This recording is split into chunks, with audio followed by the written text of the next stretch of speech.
Tate, how are you, my friend? I'm good, brother. How are you? I'm very good. You are live. We jump right Sweet. into it. It's the best part of the thing. I love that we get to do that. Uh, let's kick it off.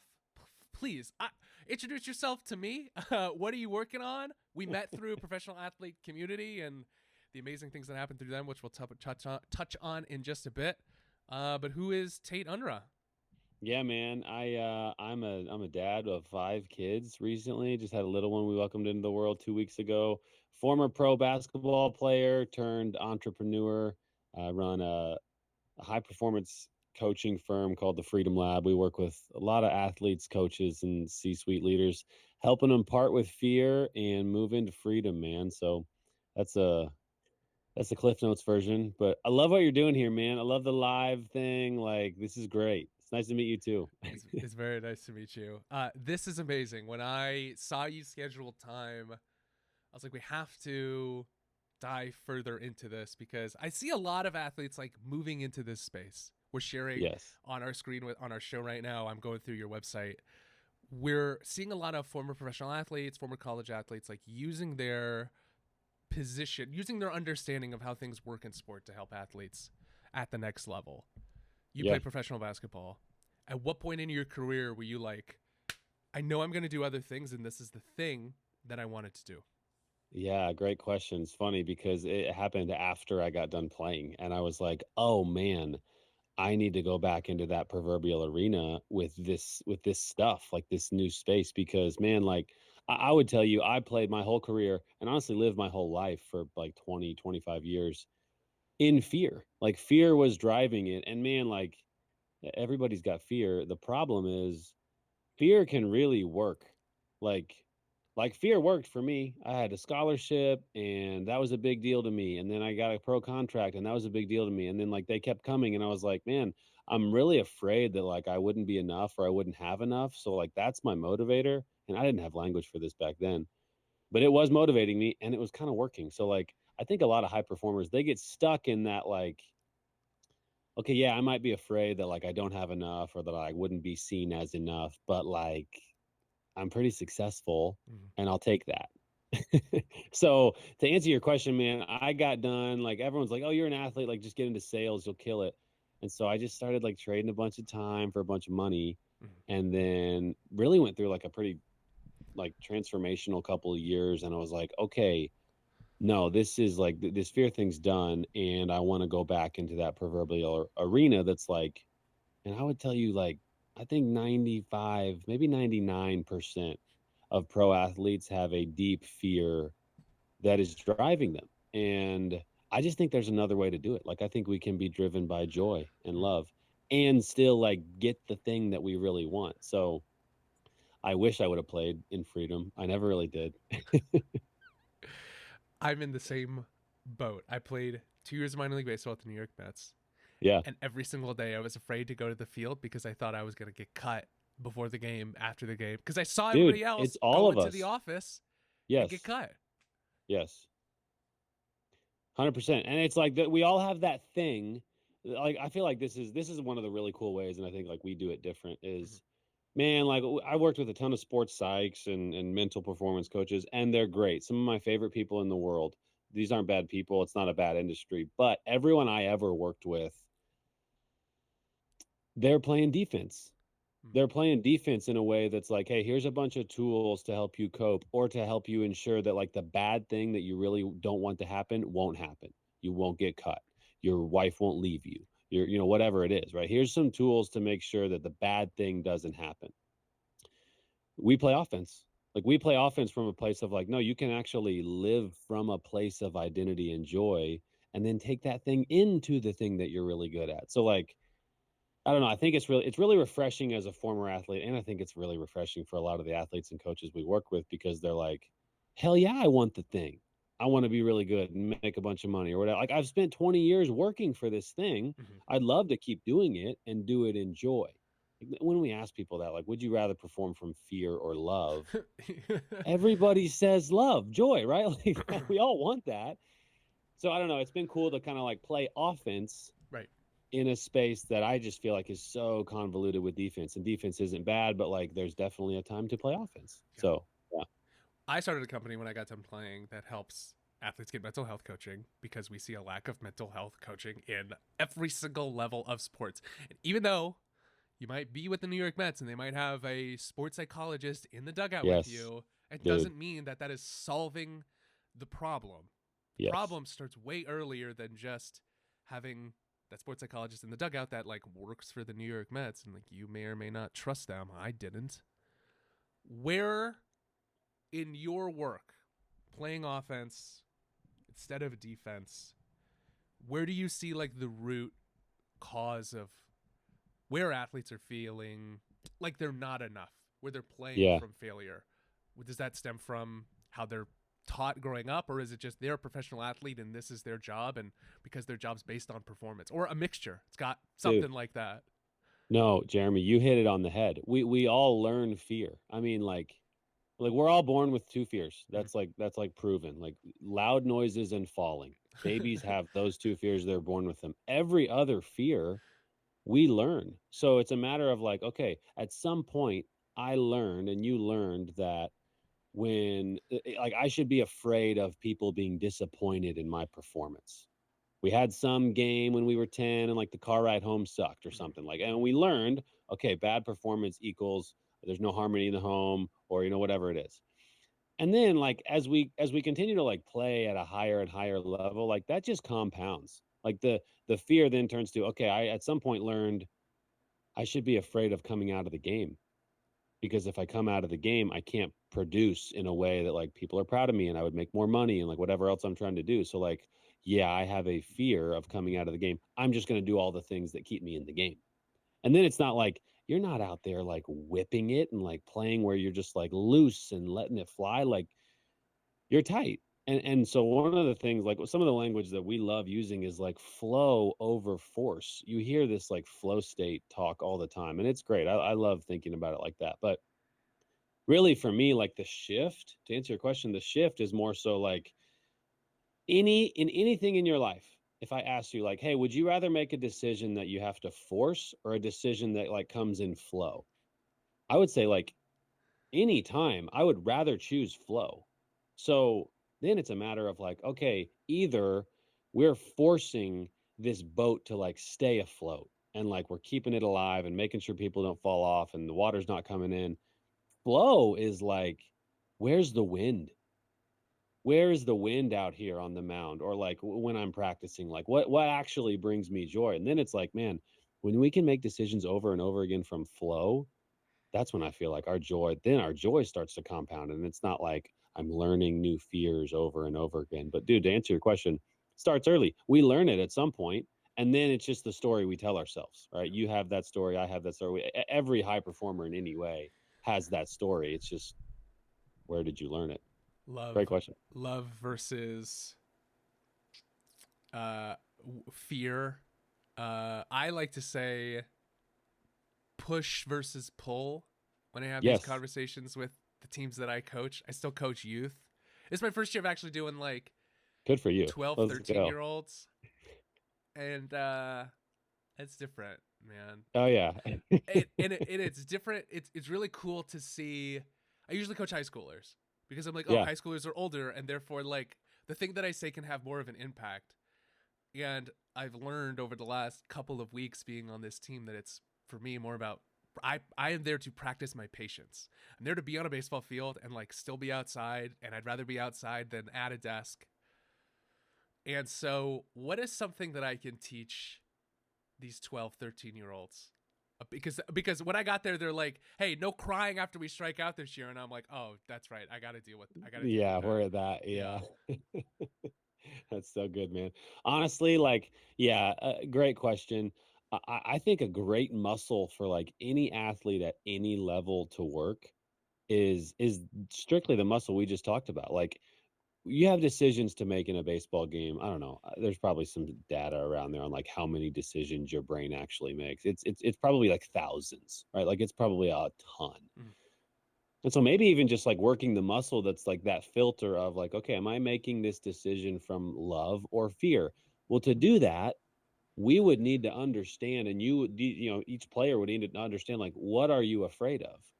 Are you afraid of disappointing somebody? Are you afraid of like the game going really bad and that being like a projection of your value as a human? Like, what are you afraid of? So, like, if you know what you're afraid of, then you can kind of evaluate like your decisions. And it's like, okay, I'm feeling really good with my fastball. Like I'm hitting my target, like it's going where I want. But like my slider, it's glove side every time. I can't. It's like keeps missing. Well, if you throw 9 fastballs and 1 slider, like that would potentially be fear-based decision. It's like I'm afraid to throw that pitch. Whereas like on the other side, it's like, man, whether I hit my spot or not doesn't determine my value. I know who I am. I know what I'm afraid of. I'm going to move through the fear. Since it doesn't determine my value if I walk this guy or he hits a home run or strike him out, I can just let it rip now. These are decisions made from joy. So it's like, man, his pitch count's totally different and he gets to decide what he throws or, like he plans it out or whatever it looks like. So that muscle is a crazy cool muscle, man. Like I didn't develop it or learn it at all during my playing days, but now even as a dad, like as a dad or a business owner, it's like, man, I have decisions I make every day. Am I making decisions from love and joy or fear? And a lot of times fear is like, you don't have enough money, your kids aren't behaving right, like whatever it is. And love is like, be present, pursue the present moment. Right now, I love the live thing. It's like, come in, here we go, let it rip. Like, Yeah. there's ways we can make decisions from fear or love. Training that muscle earlier, the better, man. I love that. I, Good for you for leaning into middle school. My kids, they're all younger than that, so it's like coaching is kind of like glorified daycare, but yeah. you actually get to coach. You're coaching a sport. I get to coach, and there's a couple of kids that are stubborn and Yeah, who don't want the coaching. And it's how do you strategically, like, there's a couple of coaches that are the bad guys. You don't want to get them mad because the whole team is going to run. yeah, And I'm trying to figure out my voice at this level with, can I continue to be the coach that's like just watching and then we'll call you over if he sees anything, or do I need to be on him? But it's great to have these conversations to really reevaluate sort of how I can find the language again, or the language yeah. at this age, so that the thing that I say can actually stick. Some kids are great baseball players that are like, can make it stick. Some kids are just too stubborn that they'll never listen. Yeah. And how can you coach when someone is willing to be uncoachable? Yeah, Is it's what I'm so trying to good, figure man. And we see it all the time out. because like some of the people we work with, like they've figured it out. If anything, in their mind, the story they tell themselves is like, "Hey, I've earned the right not to listen to you, bro." Like, Sure, right? sure. And that's what there's a lot of 13 and 18 and 27-year-old athletes who think that, right? So, man, I think what we've seen is like when they feel seen and known, then the conversation comes from a place of love because like you would never go to one of your players right now and be like, hey, I'm going to talk to you about like this thing you should do that's like going to like go bad for you because I want it to go bad. Like Right. that's not what you're doing. You're doing it from a place of love so that they can either enjoy the game more or experience success or like try something new. Like it's from a place of love. And like anybody who's coaching, if like for the right reasons or like in the space, like the mental performance space, Mm. that's why, right? Like it's from a place of love. So my biggest thing is like feeling like we can step into conversations. Hey, if you feel fully seen and fully known, I can talk to you. I can talk to you like really bluntly and directly, but it's okay because it's from a place of love. Or I could be like super gentle and tender. And obviously, like it's from a place of love. But man, like it's crazy because they got to feel known and seen. It can be a lot of work to like fully know somebody. Yes. We have. And as a coach, oftentimes like you see them, but for whatever reason, there's a fear wall that's gone up, and so they don't feel seen, Yeah. right? So I love going back to that. It's like, okay, do we know this person, and are we seeing them? Because if we don't know them, then like let's get to know them. We need to know what their identity is. Why are they one of one? So I don't know. That's fun groundwork. Just jumping into like, yeah, you have a fingerprint and imagination like nobody else. Like, what makes you special, Timmy? And then he knows like, oh, he actually cares about me. Yeah. Okay, great. When he has constructive feedback for me, like I know he cares about me. So like, game on, Jeremy. Please tell me. Yeah, I love that. if they're willing to be coached. That's the thing.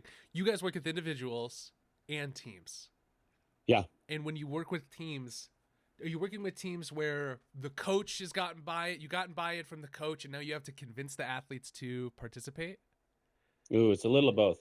Most of the time, it's coach has been impacted by the work. We've worked with them as a leader, and it's like a lot of our work is tying it to like, man, if I asked you like, hey, when did you play your best? What were your best games on the baseball field? You'd probably have some sort of answer that's like when I felt the most free, Mm-hmm. like when I was out there just letting it rip. Like that's when we all play the best. So like big part of our work is tying that joy to increase production and efficiency. So like we have a bunch of case studies where it's like, hey, these guys played better, they won more games, they all made more money. Do you want that? And the coach is like, yeah, I want that. Can we get with the team? So most of the time it's like that. Sometimes, now in college, like the players have money. So a lot of times it's a matter of like, hey, let's come do a workshop. We'll come do a workshop with everybody. And anybody who wants to hire us as their personal kind of like mental performance coach, like let's lean into that. So it's a little of both. We've worked with more coaches than players, but it's funny, man. Like now it's like since we've tied it to performance the past year or so, a lot of players are like, I want that performance. And we're kind of like, yeah, you need the freedom first. So let's work on the freedom. It's so interesting. The like you're right. Most mental health companies, most performance companies are focused on being reactionary. Yeah. And when you're talking about the feeling of freedom, I know exactly what that feels like. You felt it.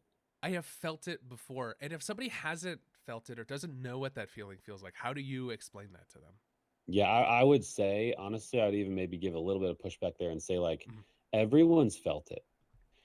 Now, some people may be like, well, I didn't play sports. When, okay, well, like, it's the same kind of freedom when, like commission checks come or like kids are born. Like, there's a joy and a sense of presence that's like, my performance and the outcome doesn't matter. And there's a term for this. It's called vivo freedom. Vivo freedom is more like it's not how we think of freedom. We think of freedom as like financial freedom and like I don't have to think about like making income to like pay for things. It's Mhm. like no, it's this sense of like you have constantly pursued the present moment and that is your reward. And so it's like you're out there with no kind of like forecasting into what happens if this goes good or bad. It's just neutral, fully present. And so like I feel like that's a lot of our work is like helping people realize the constant invitation that we all have back into the present. I don't know if you're anything like me, I'm a big future guy. Mhm. Like I'm always like forecasting and like I don't know. That's where low grade anxiety comes. It's right. It's like what if this goes bad? And we start to get anxious about it. But like time in the present is truly the only place we can experience like real full freedom. So, yeah, man, like you felt it on a baseball field Mhm. where you're out there just like free, body feels good, you're letting it whip, like everything feels loose and free. And so, like harnessing that, one of the powers that I feel like we say there's four superpowers that you have access to, like when you live and perform from this place of identity. One of them is the power of capturing. So, like we worked with a pitcher, this big league pitcher this past year. He had this little routine he would do, and if we're short on time, just cut me off, man. Oh, you're good. We can go as long as you want to. We had this little routine he would do where he would talk to fear, right? Like he had his pitch clock, and it was like, okay, we've got it's a 7 second routine. He would talk to fear and start to say like, hey, fear, thank you. That's how he started. Hey, Mhm. fear, thank you. Which odd conversations start with fear, but hey, fear, thank you for trying to protect me right now. You're not helping me out here right now. I'm going to have you take a back seat, and joy and love are going to come drive. They're going to lead the rest of this inning and the rest of this outing. I'll check back in with you, fear, at the end of the game. Then capturing the power, I'm tying this to capturing the power that he has. Then he had a little like journal that he had in the bullpen in the dugout that he'd take with him. He'd track the next pitch. When he had the conversation with fear, he'd track the next pitch. What did he throw? Did he hit his target? What was the result? Ball, strike, like what happened? He'd just track all that. He had like 4 different columns for tracking it. So then, a few weeks later, we've got 30 pitches. We've got 30 data points.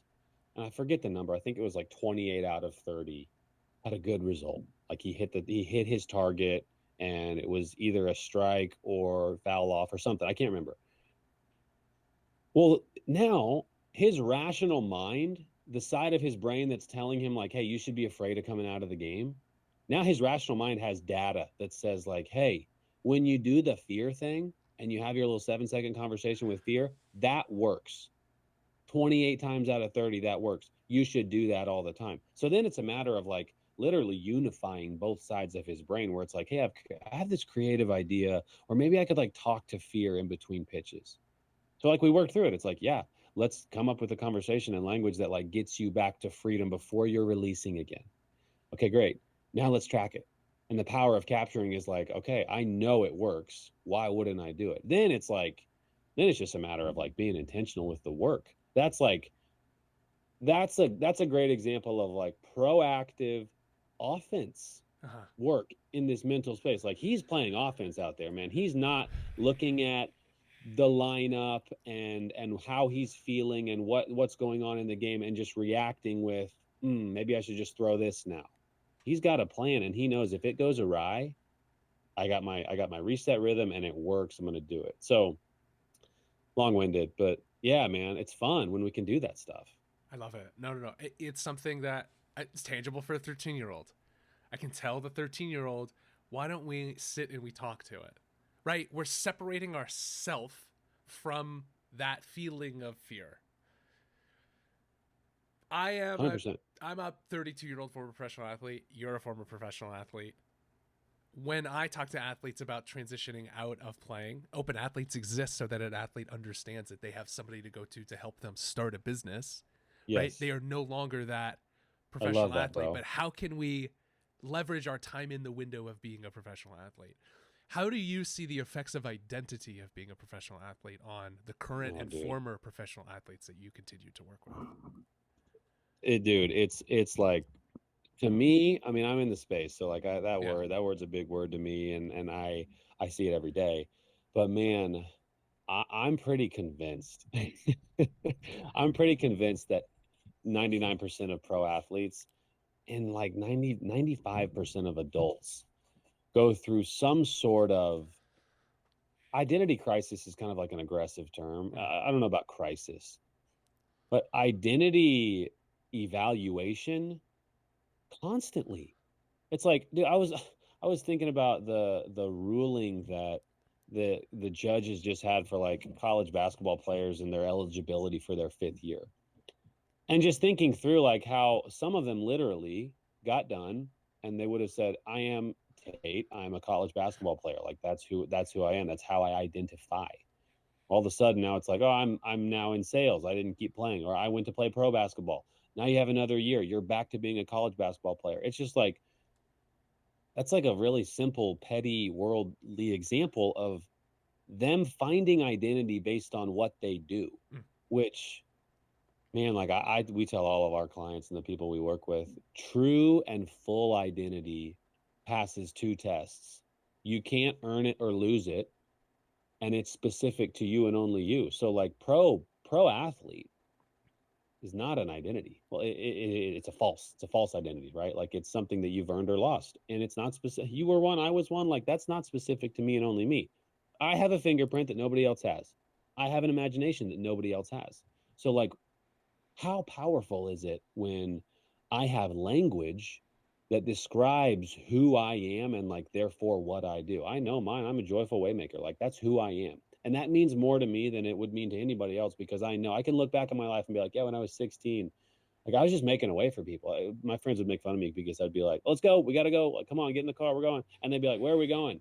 And I'd be like, I don't know. We're just going to go. And they'd come and we go. And I'd make a way, whatever it is. It's just like hanging out at McDonald's or whatever it was. But in my mind, I was like, no, I was making a way joyfully. So now having language for like who I am, we have like this. I love this tool that we work through. We call it be do have. Most people, and for sure athletes, so this is my mindset for the whole time I was playing, think it's do have be, meaning I've got to do this thing really well so that I have what I want to have, house, money, contract, whatever. Once I have that thing, then I can be who I want to be and who I'm supposed to be. That's me. Well, no, if we know our identity and have the language for it, you can be that version of Tate right now. And let that version, the joyful waymaker version, let that inform what you do. Then like the have is just the wake behind the boat. Like that's just the byproduct of you performing in freedom, which like I still have yet to find an athlete who's be like, do you want to play loose or free? Everyone's like free. Yeah. Yeah. When when I was running my mental health company, Mind Ready, we were working with college athletes mostly. And the thing that I found the most value in was when we would connect the kicker with the pitcher and the hockey player with the basketball player.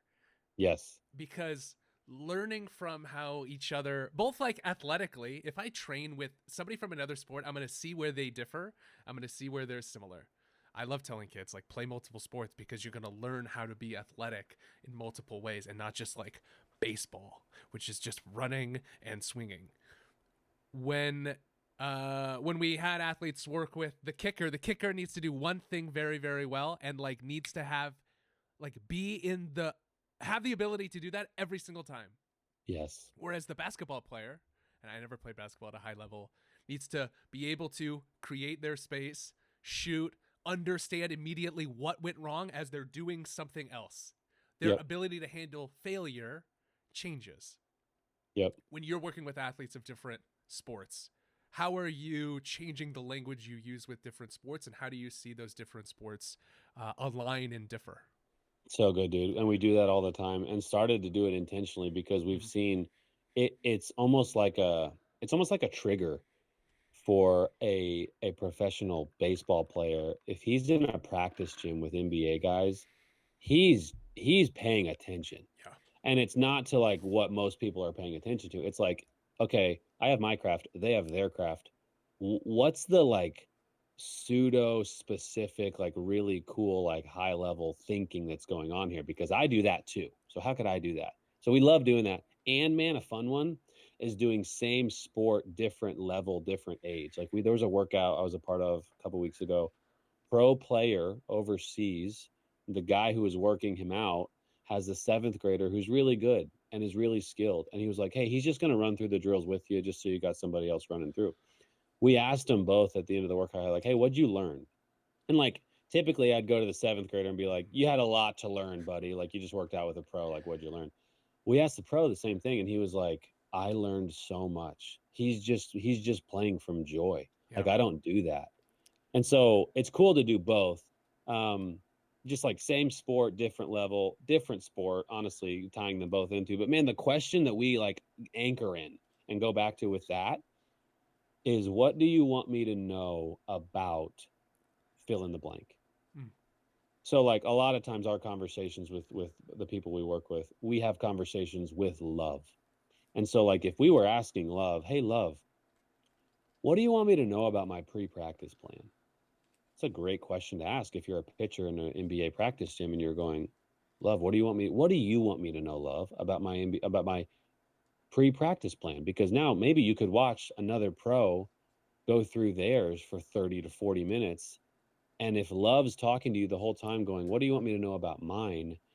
You're going to have ideas. Like your imagination's a beautiful thing. So you're going to have ideas on like, oh, I think half of my pre-practice plan is totally in fear. Like it's totally just things I'm doing to avoid something bad from happening. And there's injury prevention and there's like a lot of things that we would do like to be smart and intentional and like those would be choices from love too, but it's just a new lens to look through. So like the question, what do you want me to know about blank? Man, that could be anything. What do you want me to know about the way I feel when I get taken out of the game? Now I can watch this practice and go, okay, when coach takes somebody out or he kicks him out of a drill or whatever, I'm evaluating him and everything he's doing, his body language, like how he relates to his teammates and his coach, because I would have a conversation with love that says, what do you want me need to know about when I get taken out of the game? Well, he just got taken out of the game. What's he going through? Do I go through the same stuff? Dude, it's like so powerful. And you've experienced some of that, but like being able to take the thing you're really good at Mhm. and almost like be detached from it and go see how other people do it, like the thing that they're really good at. One of the most powerful things I think we can do, like in the space. Yeah, really cool. When I talk to athletes, I when I coach them, I say, when I'm giving you instruction, I am coaching you, the athlete. I'm not coaching you, the person. I really like you, the person. Hmm. What instruction do you have? What experience do you have working with coaches that has shaped how they're having conversations with their athletes to try to pull this out of their athletes? It's probably the biggest I don't want to say rub. A lot of times, man, like we're disruptors. And I tell coaches all the time, I'm like, hey, we're gonna come in and we're gonna excavate and like Mm-hmm.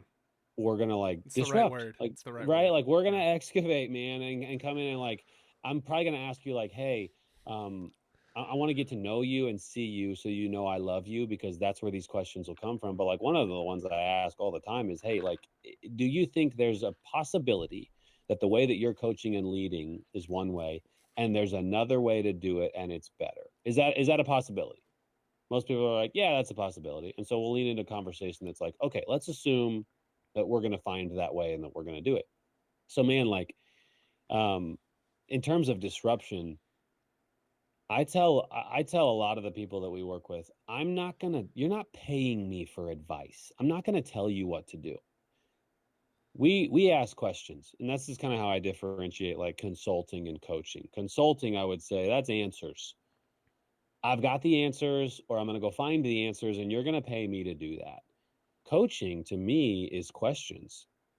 You have the answers, and I'm going to ask questions and we're going to tell stories that bring those answers out of you. So then it's a matter of like us getting to know you, the deepest parts of like your truest identity, and then asking questions that bring answers out of you that you've never even thought of. So we tell the same thing to the coach because, man, like we did a poll, just all the people that we worked with, and I think it was like 89 out of 90 said that they had never played for a coach who didn't motivate by fear, which I would be one of those 89. Like, I don't think I ever played for a coach who didn't use fear at all to motivate, right? Like, fear of coming out of the game, fear of not making the team, whatever it is. And so we're like, okay, so coach, since we're working with you, Mr. and Mrs. Coach, what would it look like to motivate purely from joy and not use fear at all? Well, they don't like that a lot because all they've seen for 20 to 40 years is coaches who motivate by fear. So that's like hard work. That's like hard work thinking about like, man, like we got to win games. I got a contract to Mm. renew. Like fear works. What we said at the beginning of this, like fear can work. And there's a lot of great successful coaches who motivate by fear. And I would tell even them, and I have told even them, and some of them laugh me out of the room, and some of them are like, "Good for you for saying that." I would tell even them, I think there's a better way to do it because I would ask them if you want to make a decision from fear or joy, flow or force. Everyone always wants joy and flow. But then we start talking about the results and how you motivate, and it's like, but the fear thing's been working for 20 years. Like, we're really good and I make a bunch of money. Like, okay, well, yeah, and I think there's a better way to do it. So it's been cool, man. It's been cool to have some like real case studies. One of the teams we worked with, we kind of told them that. They were like, "Hey, my way works." Mm-hmm. She told us that. She's a head coach, super successful. My way works, and we were like, "Yeah, it kind of does. You guys are great." And I think there's a better way to do it. They totally changed everything they did. They won a national title the next year, and now it's a matter of like, yeah, that's the byproduct of like performance and freedom. So that's super Yeah. fun when it comes like that. I think there are two. I think we have two of the best jobs in sports. You get to work on the ground with athletes and see the impact every single day, and I get to sit Yes. every single day talking to people like you, having conversations about like the value of sport. Yeah. That's amazing. Amazing, dude. This has been a lot, like so much fun, and I would say like the reason why I started doing this every single day was to have conversations like this. So thank you for Let's the go. opportunity Love to do that. that. I love what you're doing, man. Like we should do this quarterly or something. Like I'm listening to you. Like it's awesome. It's refreshing. Keep going. Yeah, thank you so much. We absolutely will. What I want to make sure of is that our guests can participate with our community as much as they can. And I want to make sure that people know the thing that you do. So where can people find you, and Yes. where did we connect? Tell me about your experience with PAC too. Yeah, PAC's been amazing. So PAC, Professional Athlete Yeah. Community. This is I have experienced them in two buckets, man. It's like, hey, here's a bunch of great resources and people Mm-hmm. to help you transition from your life as a professional athlete into whatever you want to do next. Second bucket, and this has been the bucket that I've kind of fallen in, is like, hey, when you've transitioned or you're done playing and you know what you want to do, here's a bunch of people and resources to help you do that thing you want to do. Yeah. And a community, man, the community's been cool. Honestly, like just like linking with you and like other people who are doing cool things and have that understanding of like, I did this really cool thing at a Yeah. really high level in Mm. sports, and you did too. So like there's a baseline understanding I think of that's the a best lot of part. cool. I think it's the best part too, because when you connect with somebody, even if they played 10 years in the NFL and you played 2 years of minor league baseball, you feel like you're equals in an environment. And Dude, I love that I get to feel that again.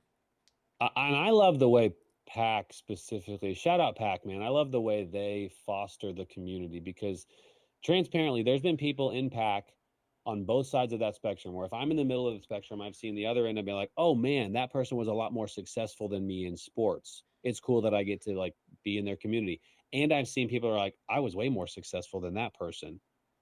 But I don't see them through the lens of like the spectrum. It's just Mhm. like we're all in this beautiful community building something. So shout out Pac, man. That's really cool. Yep. Um, yeah, as far as us, findthefreedomlab.com.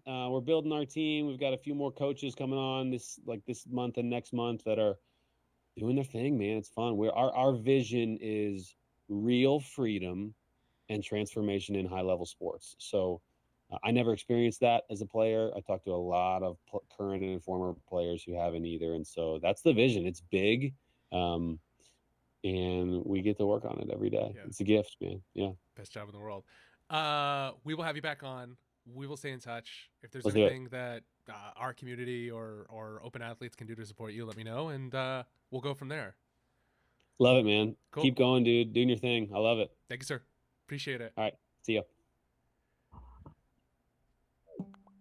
That's fun. We love having conversations like that. We love having deep conversations about the things that are happening in sport. That's like the best. It's like the best part of doing this job every single day is being able to have a conversation with a guy like Tate. And so like amazing on him. Congratulations on the amazing success. And really finding a voice and finding an identity in like yes, coaches are mental health practitioners and coaches can educate, and this happens all of the time, but it's finding that unique voice and being able to voice that in a way that can resonate with an audience that might be hesitant, coaches or athletes who are saying, I've never felt that. I've never wanted to experience that. I've never felt the need to do that.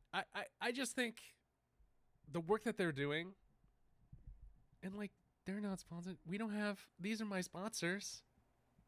I can know that if with any of my teams or any of the teams that I've ever been on, something like what Tate is doing and the Freedom Lab is doing is helping athletes maximize their opportunity in the window of being an athlete on the field, on the court, on the ice, etc.